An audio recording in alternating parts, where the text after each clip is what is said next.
The wine bottle was already in my Aunt Patricia's hand when I walked into her kitchen. I noticed it immediately, a professional hazard from years of emergency medicine. People telegraph violence in small ways. Tighten grip, shallow breathing, eyes that won't focus. I need an answer tonight, Patricia said. Her son Jason stood behind her holding a stack of papers. Medical school enrollment forms from Georgetown. I already gave you an answer, I said carefully. I can't provide $80,000 for tuition. Can't or won't. My Uncle Michael appeared in the doorway. The whole family had coordinated this. Sunday dinner had been a setup. I'd been working 70-hour weeks as chief of medicine at County General Hospital for 3 years. My salary was good, but I had student loans from my own medical training, a mortgage, and elderly parents in assisted living. Jason's education wasn't my responsibility. I won't, I said clearly. Jason is 23 years old. Student loans exist. Scholarships exist. I'm not funding his medical school. Patricia's knuckles went white around the bottleneck. You went to medical school. You know how important this is. I do. That's why I took out loans and worked 3 jobs. Jason stepped forward. Enrollment papers extended. Aunt Elizabeth, I got into Georgetown. Do you know how hard that is? I need to submit the deposit by Friday. Just the first year. No. The bottle came up fast. I saw it arc toward my head and tried to move, but Patricia was already too close. The wine bottle, a heavy cabernet, I noticed absurdly connected with my skull just above my left temple. Glass exploded. I felt the impact before I felt the pain, a massive pressure that drove me sideways into the counter. Then warmth flooded down my face. Blood, pouring freely from multiple lacerations. I hit the floor hard. My vision doubled, then tripled. Concussion, some distant medical part of my brain diagnosed. Possible skull fracture. Significant blood loss. Oh my God, someone said. Might have been my cousin Sarah. I tried to sit up. The kitchen spun violently. Nausea rolled through me in waves. Blood was pooling underneath my head now, spreading across Patricia's white tile floor. She'll be fine, Patricia said, her voice shaking. She's a doctor. She's being dramatic. Through blurred vision, I saw Jason still holding those enrollment forms. He looked pale, but he hadn't moved to help me. Neither had anyone else. Call 911, I managed to say. The words came out slurred. Let's just wait, Uncle Michael said. We don't need to make this a big thing. Elizabeth, if you just agree to help with the tuition. Are you seriously? I couldn't finish the sentence. Blood filled my mouth. I'd bitten my tongue during the fall. My cousin Sarah pulled out her phone, but Patricia grabbed it from her hand. Nobody is calling anyone. This is a family matter. I pressed my palm against my head, trying to staunch the bleeding. It didn't work. Blood seeped between my fingers, running down my wrist. My white blouse was already soaked red. Mom, she needs a hospital, Sarah said. She works at a hospital. She can treat herself. The absurdity of that statement cut through the shock. I reached into my pocket for my phone with my blood-slicked hand. Uncle Michael moved toward me, but I pulled the phone out first. Touch me again and you'll all face charges, I said. My voice sounded strange, distant. Step back. Something in my tone made them freeze. I dialed 911 with trembling, bloody fingers.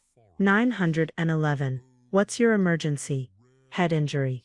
Assault with a weapon. Significant bleeding. I need an ambulance at 2847 Oakwood Drive. I rattled off the address automatically, the way I'd done hundreds of times for patients. Ma'am, are you injured? Yes. I'm the victim. Bottle to the head. I'm a physician. I need transport immediately. The dispatcher's tone changed. Ambulance is en route. Stay on the line. How bad is the bleeding? Uncontrolled. Multiple lacerations. Possible depressed skull fracture. Definite concussion. Help is 4 minutes out. I stayed on the floor, phone pressed to my ear, while my family stood around me. Patricia had set the broken bottle on the counter. Evidence, I thought. Glass shards glittered in my blood on the floor. The paramedics arrived faster than predicted. 2 EMTs I didn't recognize. Which was good. They took one look at me and moved with practiced efficiency. BP is 100/60. The younger one said. Elevated heart rate. Pupils unequal. I'm a physician, I told them. Chief of medicine at County General. I need a cervical collar before you move me. They exchanged glances. Ma'am, we've got you. The cervical collar stabilized my neck. They loaded me onto a gurney. I watched Patricia's face as they wheeled me past. She looked terrified now. Good.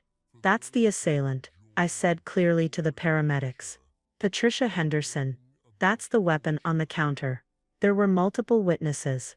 A police car had arrived behind the ambulance. I saw an officer talking to Patricia as they loaded me into the ambulance. County General's emergency department was chaos, as always on a Sunday night. But when I came through the doors on a gurney, covered in blood, the chaos stopped. That's Dr. Mitchell, someone said. Dr. James Warren, one of my ER attendings, appeared at my side. Elizabeth, what happened? Assault. Family member, bottle to the head. I need a CT scan and probably sutures. His face went hard. Get imaging up here now. And call neurosurgery. They wheeled me into Trauma Bay 3. The same bay where I'd supervised hundreds of cases. Now I was the patient. The nurses worked quickly, cutting away my blood-soaked clothes, starting IVs, cleaning the wounds to assess damage. 12 lacerations. The nurse said. Some deep. Glass fragments embedded. Photograph everything, I said. And document each wound. I want a forensic quality record. Dr. Warren understood immediately. Getting the photographer now. The hospital photographer arrived within minutes. She took detailed photos from multiple angles. The blood-matted hair. The lacerations. The swelling already distorting my face. Each flash made my head pound worse. A CT technician wheeled in the portable scanner. We're taking you to radiology for a full scan. The CT suite was cold. I lay perfectly still while the machine whirred around me, imaging my brain in thin slices, looking for bleeding, fractures, damage. When they wheeled me back to the ER, Dr. Warren had the scans pulled up on a monitor. Concussion confirmed. Small subdural hematoma here. He pointed to a dark area on the scan. No skull fracture, but significant soft tissue damage. You're going to need quite a few stitches. 12 lacerations, you said. At least. Plus glass extraction. A different kind of pain was building now. Beyond the physical. Anger. My own aunt had done this because I wouldn't pay for my cousin's education. Dr. Warren started irrigating the wounds, extracting tiny glass fragments with tweezers. Each one clinked into a metal basin. Edens. I'm calling the police liaison, he said quietly. And hospital legal. Thank you. The suturing took over an hour. 12 lacerations required 47 total stitches. I counted them, focusing on the numbers instead of the pain. Each stitch was documented in my medical record. They admitted me for overnight observation. Standard protocol for concussion with subdural hematoma. The neurosurgeon, Dr. Patricia Kim, came by to examine me. You'll need follow-up scans, she said, and cognitive rest for at least 2 weeks. No work. Understood. When she left, I pulled out my phone. The screen was cracked. Must have happened when I fell. But it still worked. I opened my email and started typing. To State Medical Board Directors, CC Hospital Legal Department. County General Board of Directors. Chief Operating Officer Subject Incident Report. Assault on Chief of Medicine. At approximately 7:45 p.m. on November 17, 2024, I was assaulted by a family member during a dispute over financial support for medical school tuition. The assault resulted in concussion with subdural hematoma, 12 lacerations requiring 47 stitches, multiple embedded glass fragments, significant blood loss requiring IV fluid resuscitation. The incident occurred when I declined to provide $80,000 for a family member's medical school enrollment. The assailant used a wine bottle as a weapon. Multiple witnesses were present. I am attaching CT scan images showing subdural hematoma. Photographic documentation of injuries. Police report case 2024. 8847. Complete medical records. From treatment, this incident raises concerns about workplace safety for healthcare administrators. Background check protocols for medical school applicants. With family violence history, the need for enhanced security measures. The assailant's son, Jason Henderson, is a current medical school applicant who was present during the assault and made no attempt to render aid. I will be on medical leave pending neurology clearance. Respectfully, Dr. Elizabeth Mitchell, Maryland Chief of Medicine, County General Hospital. I attached every file. The CT scans showing the bleeding in my brain. Photos of my sutured scalp.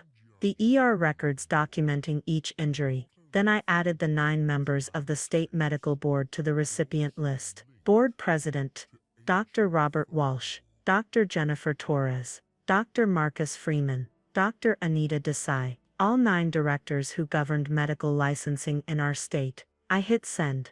Within 20 minutes my phone started ringing. I let most calls go to voicemail. But when Board President Walsh called, I answered. Dr. Mitchell, I just saw your email. Are you safe? I'm in the hospital. Stable. I'm looking at these images. His voice was tight.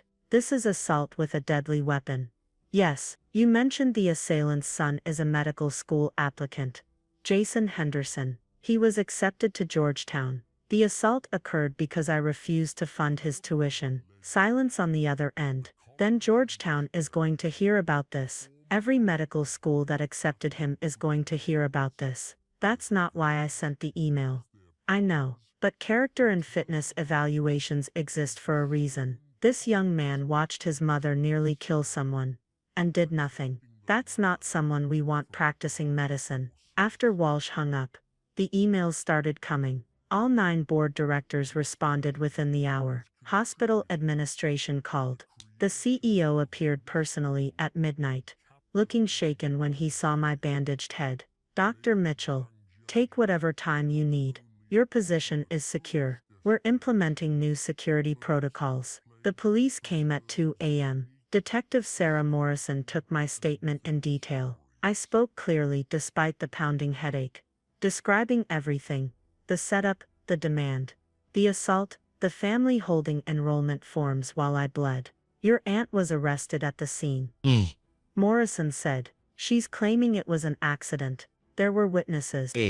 My cousin Sarah tried to call 911, and my aunt physically prevented her. We have her statement. She's cooperating. Morrison closed her notebook. Your aunt is being charged with felony, assault with a deadly weapon, assault on a healthcare worker, and battery causing serious bodily injury. That's 8 to 12 years if convicted. After she left, I lay in the dark hospital room, listening to the familiar sounds of the ward. Monitors beeping, nurses talking quietly, cartwheels on linoleum. My phone buzzed. An email from Georgetown University School of Medicine. Dr. Mitchell, we were notified by the State Medical Board of an incident involving applicant Jason Henderson. After review, we are rescinding our offer of admission effective immediately. Character and fitness requirements are non-negotiable. Our thoughts are with you for a full recovery. 3 more emails followed within the hour. Johns Hopkins, Stanford,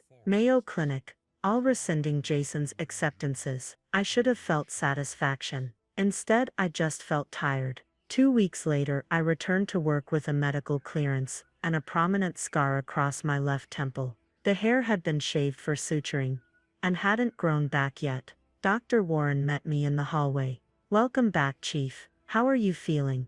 Ready to work? The staff had organized a small welcome back gathering. Cards, flowers, expressions of support. I was touched but kept the meeting brief. I had work to catch up on. That afternoon, I received a final email from Board President Walsh. Elizabeth, your aunt pled guilty to avoid trial. 8 years in state prison. The board has also flagged the Henderson family in our background check database. Jason will not be accepted to any medical school in this country. Your courage in documenting and reporting this incident has strengthened our screening processes. You've likely prevented a dangerous individual from entering our profession. The medical community stands with you. I saved the email, then returned to the pile of charts on my desk. Patients needed care. The hospital needed leadership. Life continued. My family never contacted me again. I was fine with that. The scar on my temple caught my eye sometimes in mirrors. A permanent reminder, but it didn't bother me. I'd survived. I'd documented everything. And I'd ensured that violence and entitlement didn't enter a profession built on healing. That was enough.